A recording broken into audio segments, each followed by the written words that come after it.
Love is what makes a great first responder. Empathy is love with the shoes on. Empathy is love in action. I've got a phrase, I really coined it: walk slow, die fast. Sleep deprivation is a major component in suicide. One major study said not only is sleep a major component, it's the most remediable factor. The only thing in the universe you can control is how you choose to respond. So you can live your life in denial and be the sheep, or you can accept the reality and be the sheepdog to protect you. But in the end, how do we defeat evil? With love. And it's love for our fellow man, love for our family, love for our God, love for our nation. Those are the things that motivate us, and they're the most powerful force on the planet.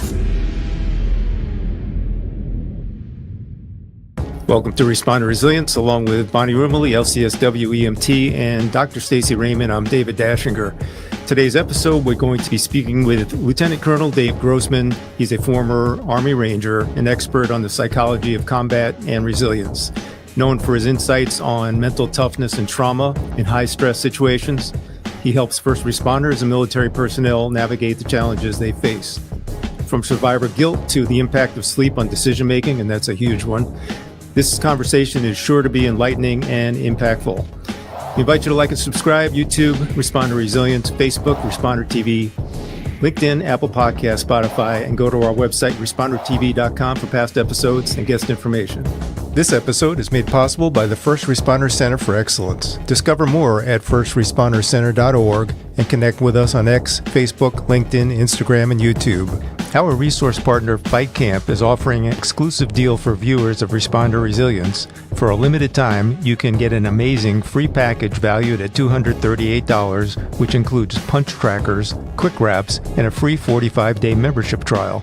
Don't miss out. Email us at info@respondertv.com with the subject line FightCamp to claim your free package today. We'll be right back to speak with Lieutenant Colonel Grossman right after this. In this family, more of us die by our own hands than by the hazards of the job. In this family, up to a quarter of 911 telecommunicators have symptoms of post-traumatic stress. In this family, our mental health and wellness are in crisis, while responders are quietly suffering. In this family, many struggle with job-related stress, burnout, moral injury, sleep disruptions, substance abuse, and relationship problems. In this family, we can help the helpers with vital information and resources, resilient strategies, and success stories of overcoming the obstacles. In this family, no one is alone. Welcome to Responder Resilience with co-hosts retired Lieutenant David Dashinger, Dr. Stacy Raymond, and Bonnie Rumley, LCSW EMTB.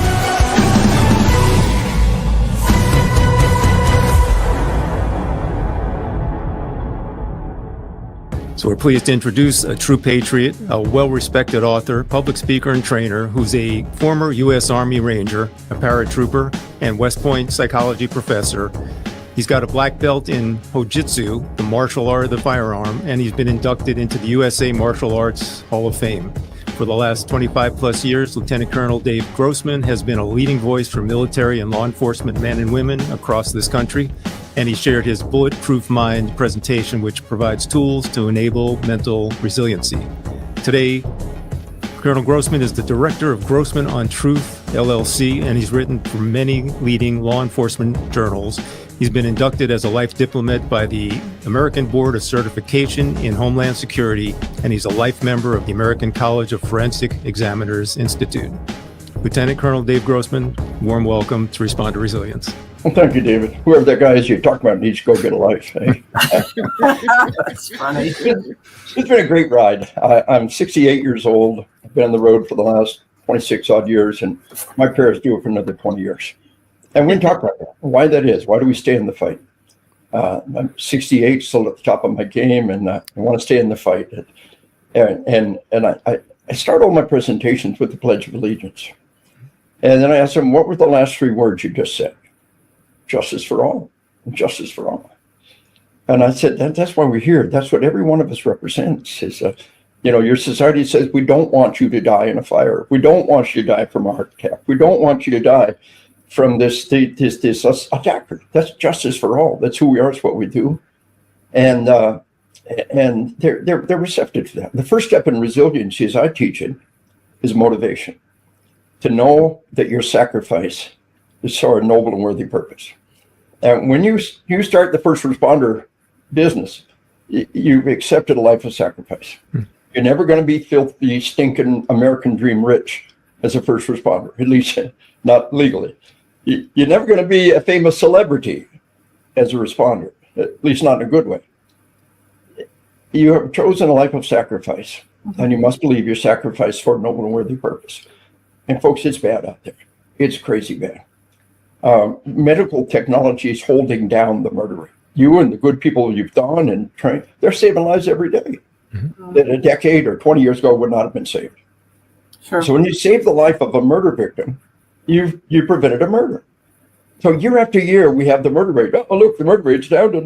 But it's a lie because we don't offer medical technology. I was invited to the White House as part of President Trump's roundtable on violent video games, invited back to brief the vice president. And I tried to explain to him that just like we have inflation-adjusted dollars, we need medically adjusted murders. And when you do that, you will understand how desperately bad it is. And so just up front, just laying the foundation I do is why do we stay in the fight? Why would anybody want to do this job? Everything you do is recorded, you're sleep deprived, you're under attack, you face human aggression. Why would anyone want to do this? And the only thing I can tell you is why I stay in the fight. 68 years old and waiting at home for me is my bride of 49 years, high school sweetheart. This July will be 50 years. She was 15. I was 17 when I proposed to her. We are from Arkansas, yeah. And 2 years later, she married a crazy Army paratrooper. Been in the tribe with me for 49 years. I love her more than life itself. I come home 1 or 2 nights a week, conjugal visit, clean underwear, back on the road. That's funny. The only people more precious than my bride are children, our grandchildren. Right. I have a grandson in the Army deployed to Kuwait right now. In a blink of an eye, we'll be great-grandparents. And we believe if you love your children, if you love your nation, if you love your God, if you love people, that means love means the worse it gets, how do you fight? And I drop on the board. I say, what's the opposite of evil? And the opposite of evil is love. Evil's absence of love, just as darkness, absence of light. And we're called to love. And we talk about it ahead of time. You know, Jesus said, greater love is no one than this, that they lay down their life for their friends. So what manner of love is this, that these first responders go out every day, willingly place their life on the line for people they never even met. But listen to that verse one more time. Greater love is no one than this, that they lay down their life for their friends. But there are many ways to lay down your life. Get help. You or your spouse might quit the job. You have the sick kid. That's what love means. And love is what makes a great first responder. Empathy is love with the shoes on. Empathy is love in action. And the responder says, what about my family trapped in that burning building? What if my father laying there needing CPR? What if it was my mother who'd been assaulted and murdered? And that's empathy. And empathy is love with the shoes on. And these dark hours, it's really what motivates us and keeps us. And the ones that are here now are the best of the best. Recruiting is down, retention is down. But in darkest hour, they rose to the occasion. And so it's an honor. It's kind of long-winded to be here, be a service to you and the wonderful women who serve us. And thank you for what you've done across these years. Introducing FightCamp. Thousands of workouts led by expert trainers that meet you on your time. Live punch stats motivate you to push harder and help you map out your progress. Knockout achievements, or go head-to-head against other rivals from across the country or across the living room. Learn the basics and sharpen your skills over time through tailored paths. Join the biggest boxing community in the world without leaving your home. FightCamp. Hey everyone, if you're looking to elevate your fitness journey, listen up. FightCamp is rolling out an incredible offer just for Responder Resilience listeners, an absolutely free package that includes punch crackers, quick wraps, and a 45-day membership trial valued at $238. This isn't just a workout, it's a way to track your progress in real time with advanced technology. You'll have access to over 3,000 on-demand workouts tailored for all fitness levels, so you'll never run out of options. Kickstart your fitness journey and follow these simple steps to get your free package. Just email us today at info@respondertv.com with the subject line Fight Camp, and we'll send you everything you need to sign up and claim your free offer. That's info@respondertv.com. I just wanted to touch on your outlook on age, because I'm pretty much the same age as you are, and I really believe that if we kind of buy into our societal, concepts on what you're supposed to be like at a certain age, it can really limit us. Like, what's your outlook on that? What are your tips and tricks that you use to keep going and stay as vital as you are? My life is my workout. You can choose to go up the stairs one at a time or two at a time. You can choose to walk fast or choose to walk slow. You can choose to talk sad or talk loud. It's a choice. And I choose to live life with vigor and energy. Life's my workout. I've got a phrase, I really coined it, but walk slow, die fast. I did an online search for that. 4 words. Who'd have thought that 4-word, word salad could never have been used before? Walk slow, die fast. But it was not anywhere. But the AI, this is kind of scary. The AI on Google search pulled up the research. It showed walking speed is a predictor of life expectancy. Right. Walking speed is an indicator of wellness. And you can make that decision. So life's my workout. Do pretty good with supplements. I got a great doc. I think there's awesome research on metformin. And I've been doing that for 20 years and almost 20 years, and it's really helped a lot. I think it's good. The New York Times had a big article about the Wall Street Journal had a big article about metformin and how these people are volunteering to be part of this test. I do 100 push-ups a day and I'm 75 years old and I'll be good on your test. Just find a doc that'll prescribe it for you.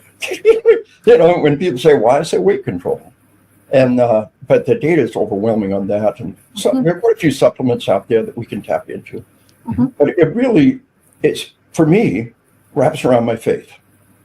And the faith question is really powerful.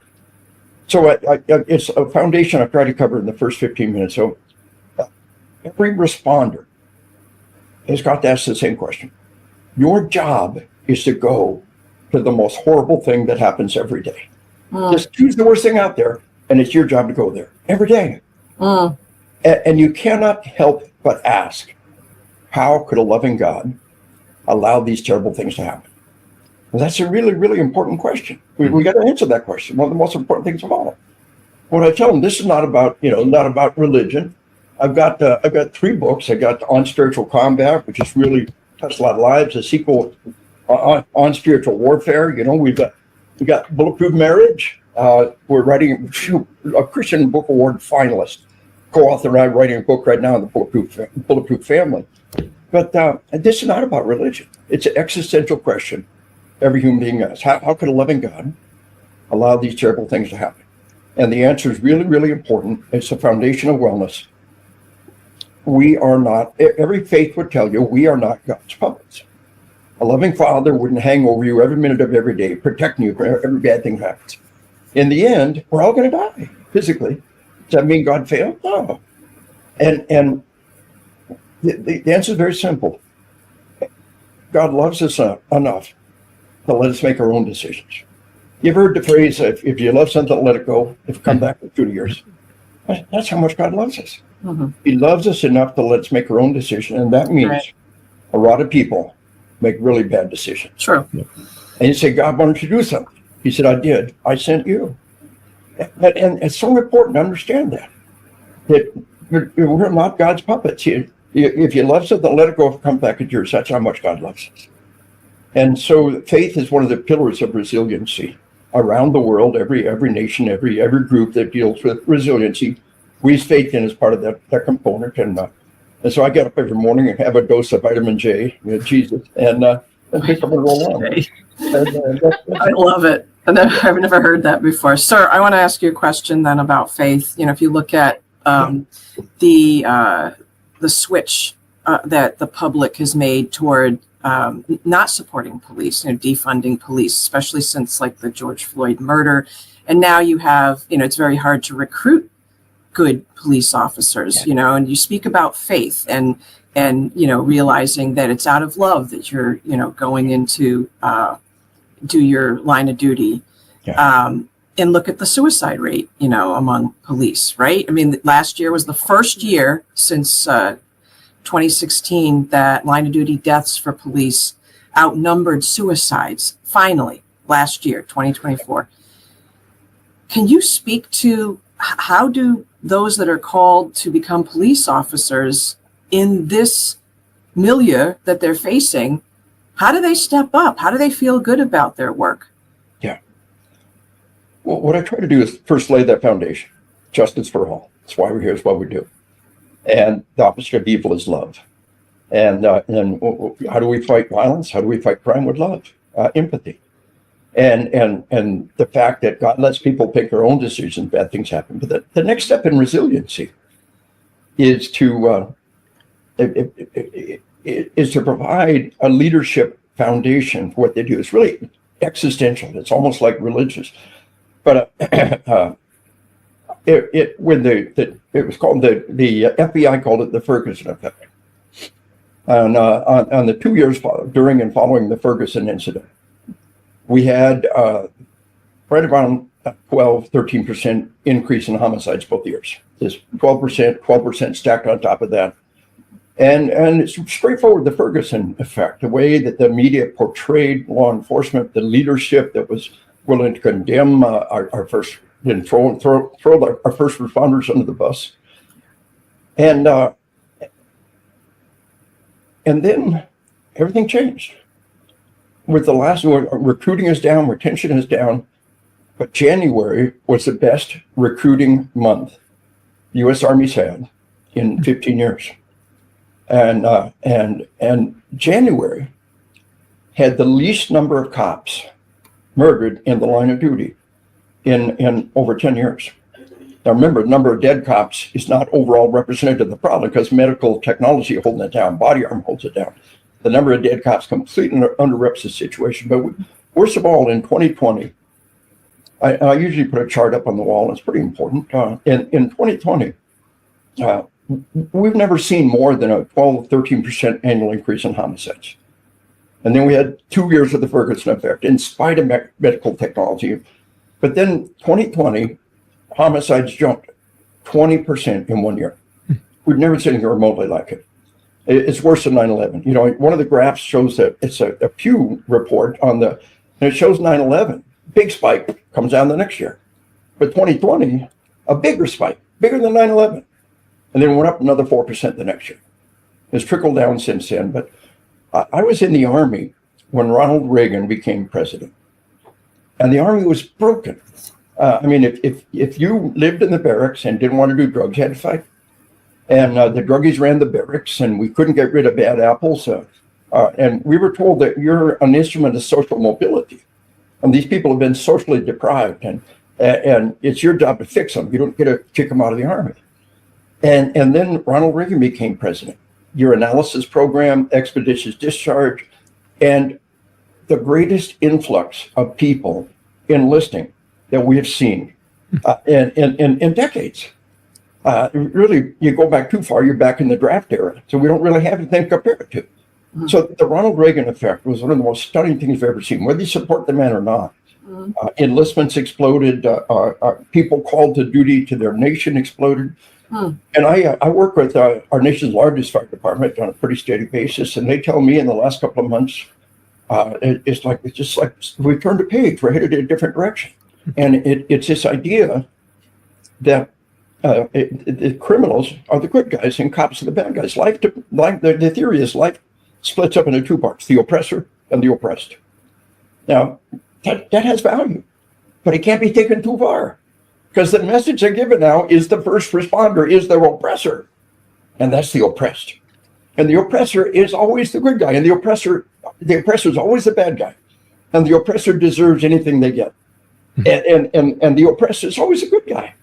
And the oppressed can do anything they want to. And so that narrative was such a twisted narrative. I think we've turned a corner on that. The image of George Floyd being pinned down, terrible, tragic, vile event on the news day after day, night after night. The nation saw that, and we bought into that. And then New York Times printed a chart that showed what happened in 2020 was far and away the single worst, not even allowing for medical technology, the single worst annual increase homicides we ever did. And then, gotta give them credit, they published it. They put it in Sunday supplement and never mentioned it again. And because it points a finger right back at them. This twisted narrative that the criminal is the good guy and the responder is the bad guy. And again, we can't escape the racial issue. We've turned woven into it. Ways. Yeah, we've made progress on that, and we've got a lot of ways to go. Yeah. I tell you that I've seen so much turn around in just the last couple of months. People nationwide tell me recruiting is up, retention is up. Military recruiting is the best we've seen in decades, and that's good. And good things are happening all around us. So there's an upside and a downside to everything. Calling all mental health professionals. Join us for the Clinician Masterclass series, Working with First Responders, and empower your practice with expert insights and actionable strategies. Brought to you by the Responder Resilience Podcast. Dive deep on working with EMS and 911 personnel with seasoned therapists Dr. Nicole Navega and Bonnie Rumilly. Sunny Prevetto shares specific knowledge and tools to support police. Dr. Stacy Raymond offers professional insights on working with veterans, and Dr. Robbie Adler Tapia covers working with firefighters in a clinical setting. Subject expert Elizabeth Paul covers suicide and psychological autopsies. Patrick Fitzgibbons does a deep dive on inpatient treatment facilities, and Dr. John Violanti covers law enforcement mental wellness. Get ready to transform your practice. Subscribe and stream anytime on our channels: YouTube, Facebook, LinkedIn, Apple Podcasts, and Spotify. Stay in the loop and sign up now at respondertv.com.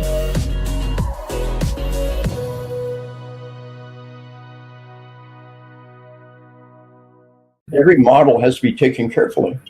But the other model is the idea that we don't want warriors. We need guardians. We talk about medical frontline warriors. We can talk about, firefighter frontline warriors. But God forbid the cops would ever embrace that model of warriors. The protectors. Right. They've been told that you're not a warrior, you're a protector. Right. And then I throw up the picture of the school resource officer. Yeah. And the Parkland school massacre in Florida. In Prisoner Orange, being pressed with a dozen felonies because he sat outside. He was a warrior. His sheriff was a real left-wing guy, and he said, "We don't want warriors. We want helpful little guardians out there." Sat outside and guarded the door while the worst high school massacre in American history took place. And then I show him the photograph of the mayor and the school resource officer in Uvalde in Prison Orange. And the mayor was just this gentle, roly-poly little guy. He'd been elected to the city council. He's just the epitome of the guardian and the fluffy, friendly guy. And the school resource officer was totally bought into that same package, and they've been charged with over a dozen felonies for not going in Uvalde. And I told him, I think a jury any jury in Texas is going to put them in prison because they didn't go in. But from one perspective, it's not their fault. They were told, you don't have to take a bullet for a kid. You're not a soldier. It's not your job to go in that door and take a bullet for a kid. We don't want the warriors. We need fluffy little guardians. You understand? And then the mayor and the SRO, who will probably go to prison for multiple felonies, they were guardians, and they sat outside the door while children died. And so it's so the model you prevent leadership is so important. And the leadership model at the highest level says, that the offender is a good guy. Recruiting is down, retention is down. This model that, here's these two guys in Prison Orange with stunned looks on their faces. Never in a million years thought they would be convicted of felonies for not going in. And so we've got to understand that the narrative can be terribly, terribly destructive. And we can't help but be a part of it. We're part of the culture. And a culture that condemns and attacks, responders, it's going to get bad. What if nobody wants to do this job? Mm-hmm. Yet there's hope, because we've really seen it turn around in just the last couple of months. People across America are telling me At the national level, military recruiting is the best we've seen in decades. At the local level, major fire EMS are telling us that the numbers are up and people are responding. We saw the same thing after 9/11. After 9/11, recruiting prior to 9/11, prior to 9/11, we had to waive felonies to get people to be cops. They were waiving felonies. Get people. Remember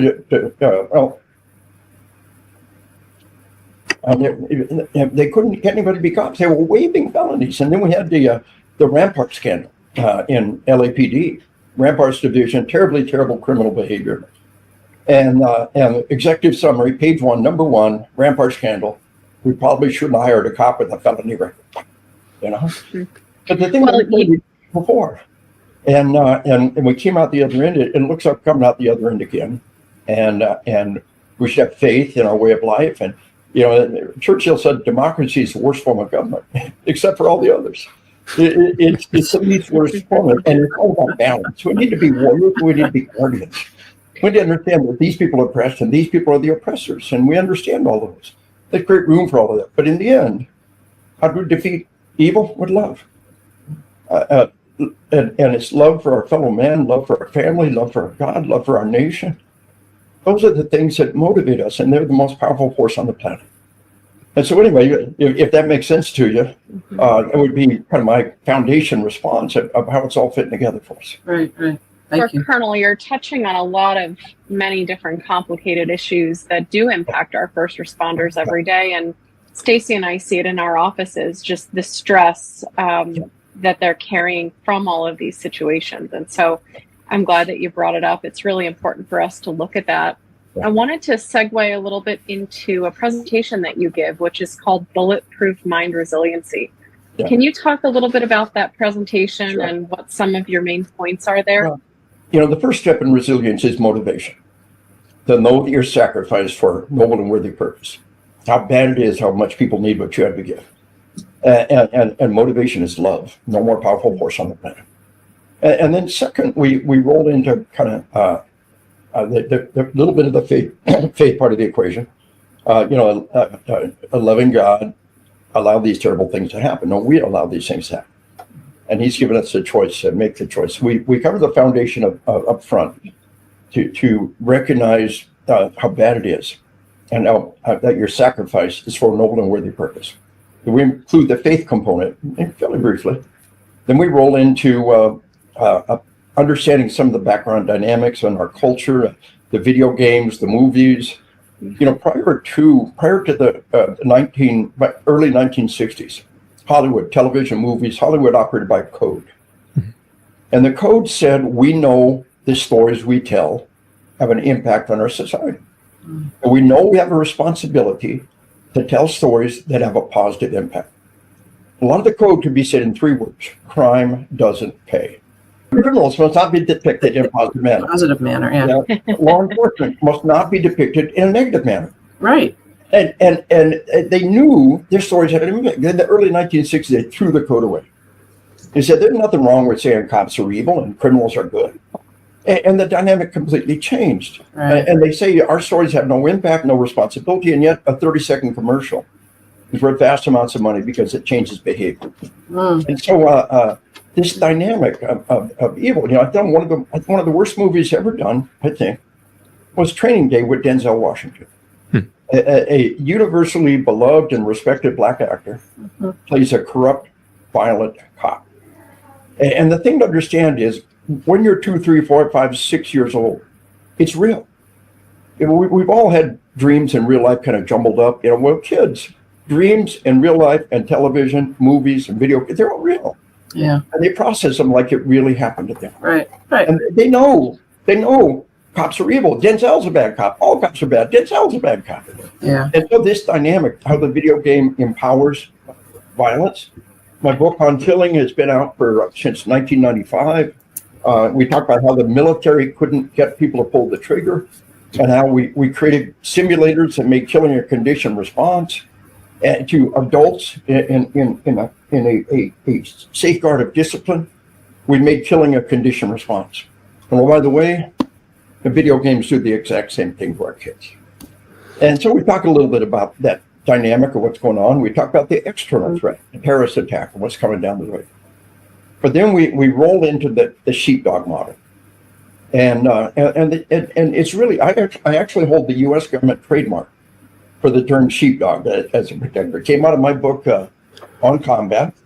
By the way, On Combat, great Scott, On Combat has been translated into 6 languages now.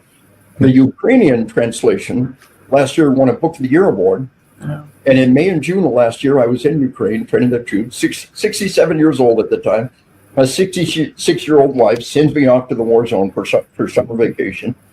That's funny. That was my summer vacation to train Ukrainian troops across the nation. But we really talk about that sheepdog model here.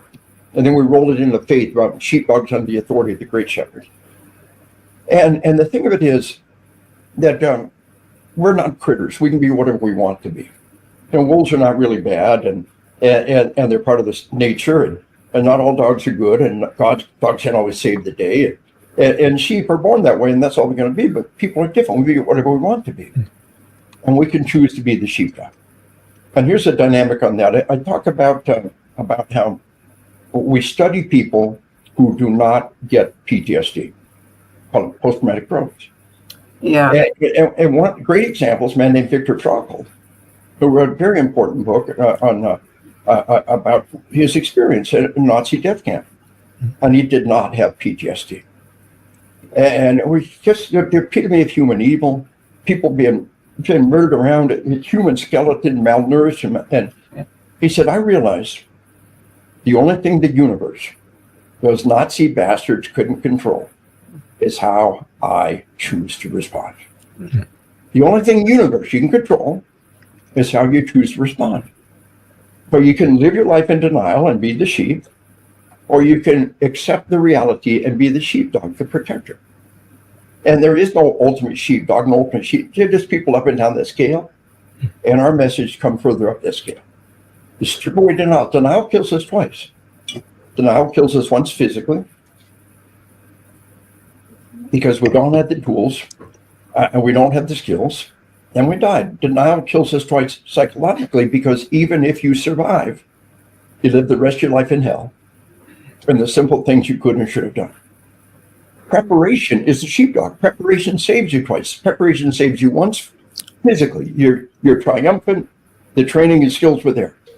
But preparation saves you twice psychologically, because even if you failed, you did everything you could reasonably do. Right. And you can live with yourself. And that model's a sheepdog. And it's just about coming further up that scale, stripping away denial on one end and embracing preparation on the other end, being the sheepdog. And the foundation is understanding the only thing universe you can control is yourself. And if you give way to bitterness or cynicism or complacency or denial, that's the one thing you can control. Mm-hmm. And you give the world a victory with your own hand, and we will not give them that victory. Now, that's easy to say. It ain't so easy to do. We roll into how to do it. And a positive expectation, a pity party in the macho man, don't go out there saying, I'm going to be destroyed. It becomes a self-fulfilling prophecy. Right. It really, really can be. If you think combat will destroy you, you have fun being destroyed. But no macho man. If there's a problem, deal with it. No macho man, no macho gal. Mm-hmm. There's a problem, deal with it. How can we help other people if we can't help ourselves? Mm-hmm. And it really is okay to say, I'm not okay. And we got to understand that you'll come out the other end with post-traumatic growth. Right. And the vast majority of our responders do not commit suicide. The vast majority do not get PTSD. They have post-traumatic growth. Mm-hmm. But those who treat it, and we're darn good at treating it, they'll come out the other end with post-traumatic growth. Yeah. Post-traumatic stress is just a step on the way to post-traumatic growth. And I talk about how your mind and body is going to respond. And I use a great example, Arkansas State trooper, first gunfight. Bad guy's down, he's alive. Happy end of the story. He said, a week later, I'm sitting in the bleachers with my wife, watching our daughter at a swim meet. The starter's gun goes off when I didn't expect it. Boom. Heart pounded, gasping for air. His wife thought he's having a heart attack. He didn't know what was happening. So if he'd have spent the rest of his life, imagine he'd have said, I can never go to swim meets. I hate 4th of July. I can't go to the range. I hate loud noises. I gotta work loud noises. You will literally drive yourself crazy trying to not think about it. You got to make peace with the memory. Now, he pushed his way on through it. He went out to the range. He pushed the envelope. He pushed himself. But he had two things where nobody wanted this would happen. Nobody taught him what to do when it happened. And the DSM tells us that all the symptoms of PTSD are normal. It's got to be over 30 days before we say, okay, now we have an abnormal. Now it's a problem. Right. We can get on top of that. Yeah. And let people know all of the symptoms are normal. It's only the last at least 30 days and have clinically significant impairment of some important part of your life. That we turn around and say, okay, now we have a disorder and we're going to treat it and come out the other end stronger. The post-traumatic growth. When we talk about one of the most important things to cover in great detail is sleep. And people don't understand the link between sleep and suicide. Sleep deprivation is a major component in suicide. One major study said not only is sleep a major component, it's the most remediable factor. We can't do much about your relationship, your finances right now. We get you a good night's sleep right stinking now. You know, as counselors, we're all been taught, first, make sure the body's well. If they haven't eaten in a day, all of your therapy's gone nowhere. You know, have they had sleep? Have they had, the body's got to be treated first. And we got to understand that sleep is this foundation of suicide. And it's a key factor in traffic deaths. Two major killers of our responders, suicide and traffic deaths. It's a key factor that sleep deprivation creates chronic pain. We're in the middle of a global epidemic of sleep deprivation. The video games, the cell phones, the text messaging, binge watching TV shows. The head of Netflix said their competitor is sleep. Get that. As firefighters and first responders, we're brilliant at the basics. We master the art of stretching the line, and we excel at being there for those who need us most. Yet even the best of us can be caught off guard. We sometimes face unexpected challenges like injury, cancer, or post-traumatic stress symptoms. But you're not alone. The First Responder Center for Excellence is here to equip you with the tools and resources you need to stay informed and prepared. We help you focus on staying strong, safe, fit, and resilient. Optimize your performance with cutting-edge health, wellness, and science information, from fitness to nutrition, medical evaluations to behavioral health, cancer awareness to cardiac health. We've got you covered. Remember, we're stronger together. Discover more at firstrespondercenter.org and connect with us on X, Facebook, LinkedIn, Instagram, and YouTube. The First Responder Center for Excellence. Equip yourself with excellence for every call. And can you take that sleep deprivation topic to talk about decision making, critical decision making, ethical decision making? How does sleep deprivation affect that?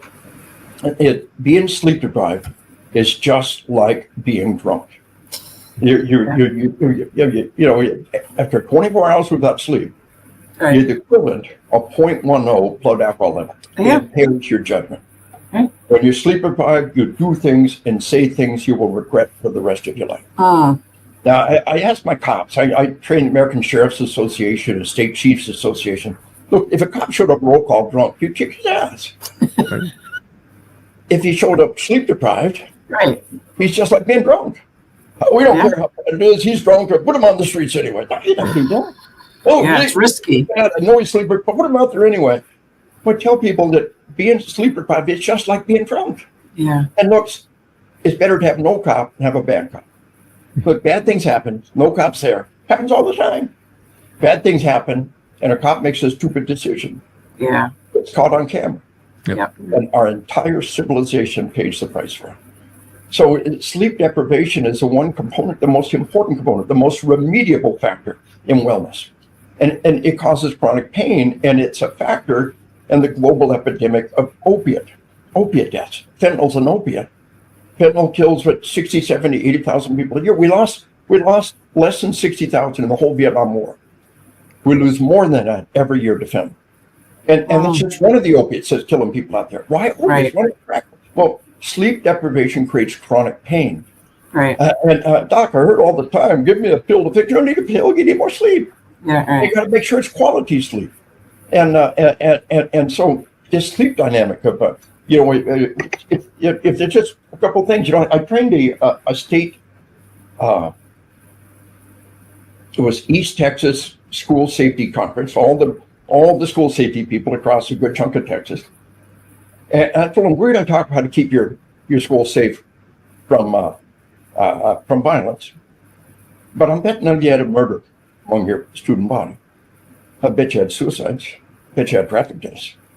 I bet you got mental illness. The link between sleep deprivation and mental illness is powerful. And I bet you had drug overdoses. You want to walk out that door and save a kid's life? Sleep. What can we do about suicide? Sleep. What can we do about traffic death? Sleep. What can we do about mental illness? Sleep. This is the one thing we can nail right now. Right. Children have not been taught. Yet your teachers, you teach them. And the minimum teaching is, number one, the amount of hours that you need at your age. And adults, we need at least 7 hours of sleep. Number two, it needs to be in total darkness. The sleep mask, whatever, you may not get one more minute of sleep. You get quality sleep. You do it in darkness. And the old sleep mask here is a good component. Amazon's favorite is my personal favorite. And cut off caffeine shortly after lunch. We're in the middle of an epidemic of caffeine abuse. Yes. And caffeine doesn't make you not sleep. Caffeine doesn't want much sleep. It makes you have bad quality sleep. Caffeine makes it easier to stay awake and hard to sleep. Many more factors in the equation, but just those three things. Yeah. The amount of sleep you need at your age, and you got to make it happen. And alcohol too. And if you're sleep deprived and drunk, they amplify each other. The combination is tragic. Yeah. So and a lot of my audience is like a deer in the headlights say this. Look, if you come to work drunk, an hour or two, you're going to be better. If you come to work sleep deprived, an hour or two, just to be that much worse. Yeah. And putting them out on the street is a bad thing. Yeah. And staying up all night is a bad thing. I played the video game all night long, dude. It was really cool. The new game's out. No, that's not funny. That's not acceptable. Kick his ass. Well, metaphorically speaking. Just like you showed up to work drunk. You played a game all night long. You watch shows all night long. It's just like for showing up to work drunk. It's unacceptable. Yeah. And a lot of people said there's a deer in the headlights because it's you. But this is happening. It's happening in every single branch of first responder work. Right. Sleep putting deprivation. People on the road who have not slept in sometimes days. Yes. It's like sending somebody drunk out there. But again, the drunk guy will be better in an hour or so. The sleep deprived responder will be just that much worse in an hour or so. The modern fire officer. Communicate, motivate, and lead. As officers, we embrace a profound calling. A call to serve with unwavering dedication, to lead with courage, and mentor with heart. In our profession, we are asked to move heaven and hell. We need charismatic leaders with the emotional IQ to motivate their people to execute their training at the highest levels. Consider your crew family. Serve your family with dedication and lead by example to inspire them to support each other and achieve greatness together. The foundation of leadership rests on service, sacrifice, self-control, and humility. Never stop learning. From day one, every experience is a continuous journey. Celebrate this extraordinary journey with a commitment to your craft and the deep care you invest in your team. The station officer is where the rubber hits the road. You decide the level of service given. What kind of mark will you leave? The Modern Fire Officer. Communicate, motivate, and lead. Available on Amazon, Barnes & Noble, and wherever books are sold. Digital, print, and audio format.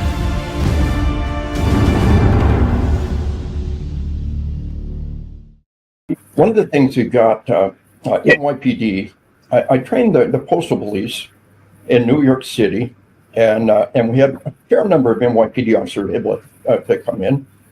And a lot of those postal police folks said they love the job. They work at the NYPD. They love the job. They love what they're doing. But the one thing they miss, they said every precinct has got a dark, quiet place where a cop can catch a nap. They said, with this job, if we sleep on duty, we're fired.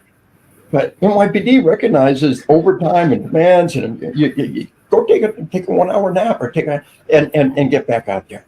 Right. And I think that's a recognition of the need, but it's a deeper understanding that why do we even have that need? What's going on? What's causing that? Right. And changing the culture of the agencies, because you're a tough guy if you can keep going without sleep, right? And sometimes it's frowned upon to sleep during a shift, like it's it's a sign of weakness, or you're just. Yeah, I tell them there's nothing macho, there's nothing tough about going without sleep. Mm-hmm. Any 10-year-old girl in a slumber party can do it. The productive I love it.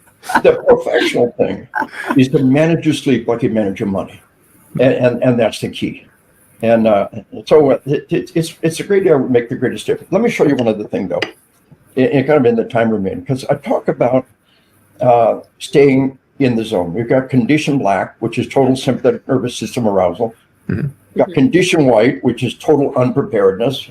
And we've got the stages in between. Condition yellow. We're going to live our lives in condition yellow.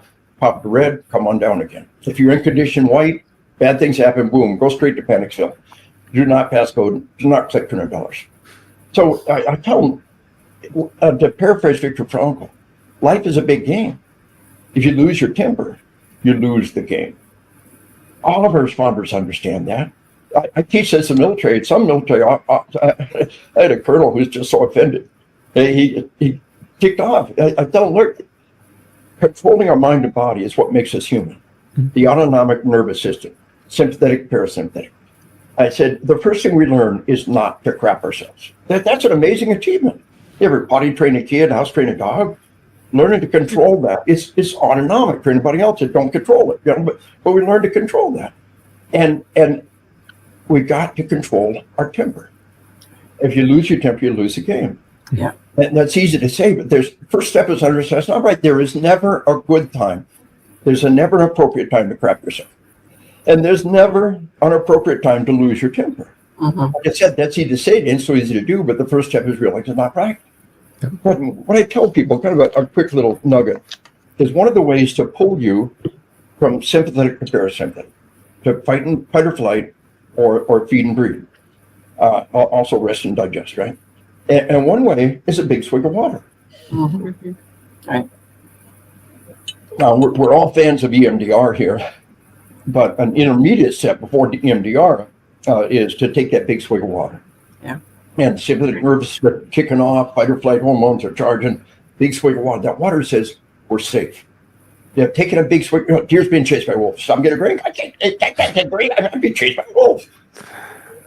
But you're not being chased. You can stop. You take that big swig of water. You breathe, you swallow, it hits the stomach, and that says, we're safe. It pulls your sympathetic to parasympathetic.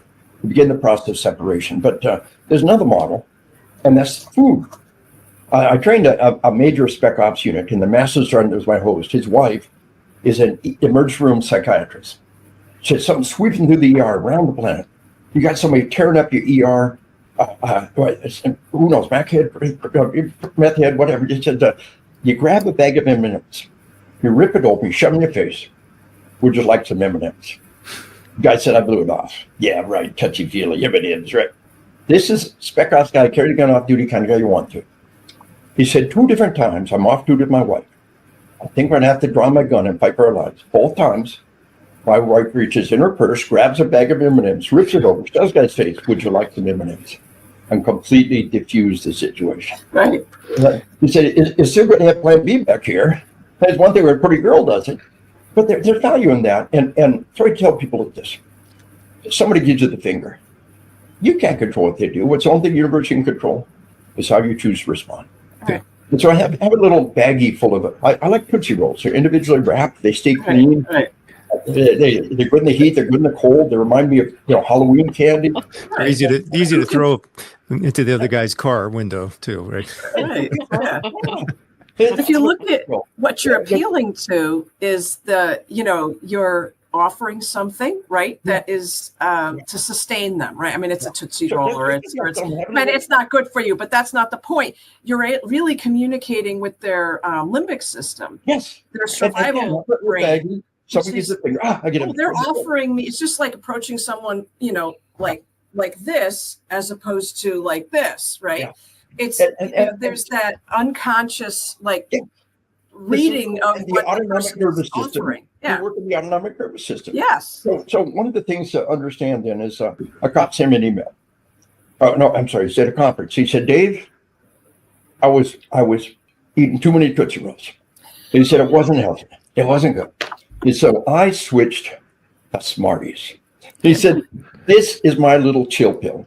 Someone gives me a thing. Yeah, I have it. I'm a Smartie. Oh, give me a finger. You're a Smartie. He said, the only problem is you can't have just one of these.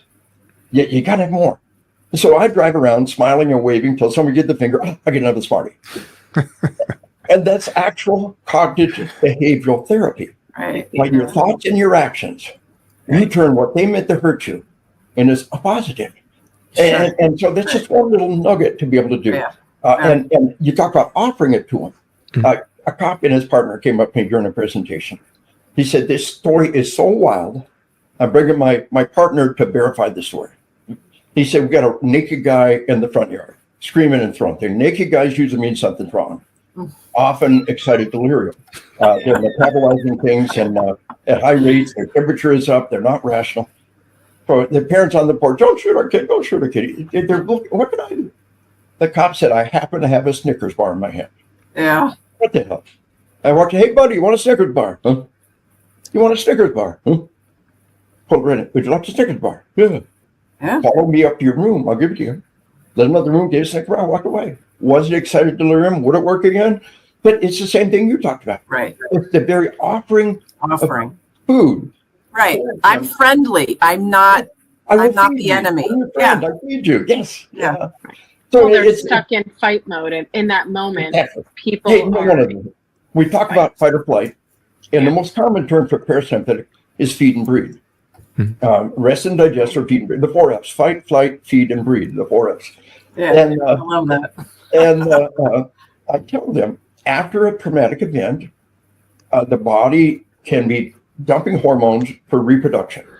Every organism faced with Frank Herbert called the universal mode to immortality through progeny in the face of death.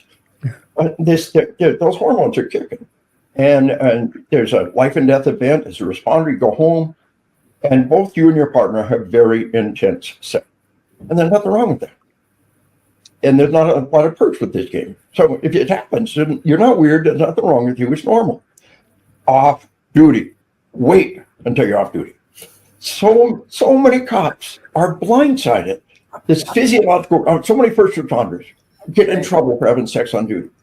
And the physiological response is kicking in and blindsides them. So you know about fight or flight. You can't choke them out. You can't punch them out no matter, the fight or flight hormones kicked in. No, we don't find that. But the feed and breathe hormones kick in. You got to keep it under control at the appropriate time, and it will still be there, I promise. The appropriate time, the appropriate place. But you're getting blindsided when your body is doing things that nobody warned you about. It happens with victims of traumatic events. It could be a fire, it could be an assault, and they have intense sex. I presented to the U.S. Army's sexual harassment assault investigators and counselors. I told them after a traumatic event, after they've been raped, there might be this need for comfort, this desire for reassurance and comfort. What looks like a pattern of promiscuity can be a normal biological response. Right. Now, it's never an excuse, right? But if we know it can happen, then we can guard against it. So that explains the need for whorehouses in Vietnam, right? Yeah. Now, the current war has been fought for over 20 years without sex and without alcohol. And we never fought a war like that. And there might have been some negatives that happened out of that. It's a whole different subject, but interesting to talk about. Dave, you've covered an incredible amount. And I love the fact you're touching on, us understanding our hormones and our how our brains respond to these traumatic events, and also some really simple, easy tricks and hacks like the Smarties and the Tootsie Rolls. The water are all outstanding. You've delivered a huge amount of information and value, and we appreciate that. So please share with us, where can people find you? Are you doing any trainings, any speaking engagements? What would you like people to know? And thanks for asking, Dave. Most of my stuff is, kind of a specific agent, a specific circumstance. But we talk about house of worship safety.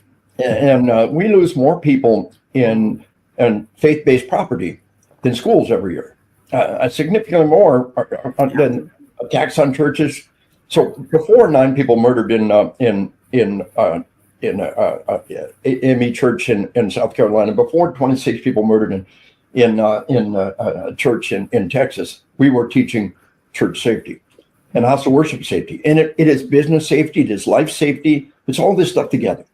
So it's we're in Mount Vernon, Illinois, just outside of St. Louis, April 24th to 26th in 2025. And we go Thursday afternoon until Saturday noon. Some of the people speaking are the most amazing examples of resiliency. And it's you. If you're an Illinois police officer, you'll pick up some mandatory credit for the time. I'm post certified in Illinois, and but anybody who's interested, come see what I'm doing, see the whole picture. There's obviously a faith perspective in here too, and that is one of the pillars in resiliency. And it may not be your cup of tea, but you can harvest what you want from it. And but my website is really most important. It's GrossmanOnTruth.com. On killing, on hunting, on spiritual combat, and GrossmanOnTruth.com, on truth.com. It's got all my books. You can request signed copies, give us feedback. In the very near future, we'll be posting a bunch of people's how what I trained was applied, these wonderful narratives. But right now, the books are there. We got a lot of other things. GrossmanOnTruth.com. You want to book us, and I just love to be there for everybody. I want to keep doing this. My wife believes in what we're doing. I believe in what we're doing, and just stay in the fight for another 20 years. And the best thanks is more work. So GrossmanOnTruth.com. Put me in, Coach. I would be honored to be a student. All right. Well, we'll put all that up on the screen and share it in our notes.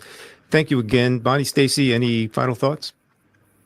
Well, sir, I just want to thank you. It was so nice to meet you, and I would love to have you back because I feel like we just touched upon a few major points, and there's a lot more to talk about. So. I would love to be back. Just, just put me in, Coach. If I'm not actively traveling or speaking, I want to be on a podcast. Y'all are doing a really, really good job. Thank you. I followed up on what you're doing, and I would be honored to be back on board. Let's do it. Put me in, Coach. But meanwhile, God bless you. God bless America. You too. It's been a pleasure. Thank you so much for joining us today.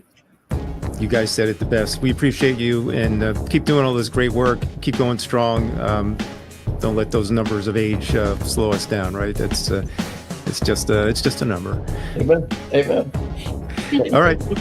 We invite you to like and subscribe. YouTube, Responder Resilience, Facebook, Responder TV, LinkedIn, Apple Podcasts, Spotify. And please go to our website, respondertv.com, for past episodes and guest information. Until the next time, stay safe, be kind to yourself. Take care.